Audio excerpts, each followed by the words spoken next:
নমস্কার। আমি আজকের এই মহানবমীর দিনে আপনাদের কাছে আমি কিন্তু মা দুর্গা নিয়ে বলবো না।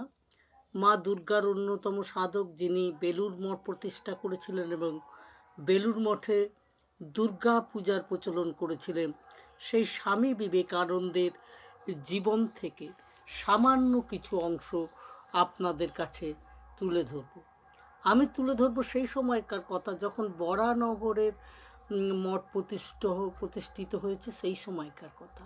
সেই সময় তাদের কিচ্ছু সাধনের কথা। সেই সময় কি ছিল? আহারের কোনো ব্যবস্থাই ছিল না বলা চলে। কাদের থেকেও কিছু গ্রহণ করবেন এই রকম স্থির করে তারা মুষ্টি ভিক্ষা শুরু করলো। ভিক্ষে করে যে চাল আসতো তা সিদ্ধ করা হতো, তাতে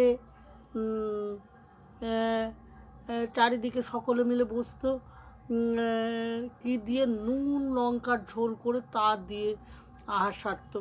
বাটিতে নুন লঙ্কার ঝোল থাকতো, সকলে এক গ্লাস করে ভাত আর মুখে ওই নুন লঙ্কার ঝোল নিতেন।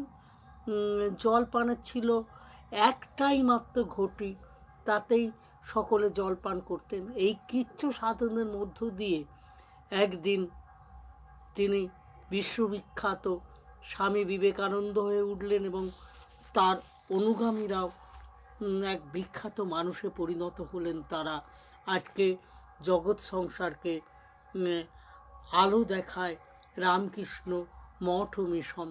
সেই রামকৃষ্ণ ঠাকুর রামকৃষ্ণ পরমহংসদেবের চরণে প্রণাম জানিয়ে আমি আজকের এই বক্তব্য এখানে শেষ করলাম।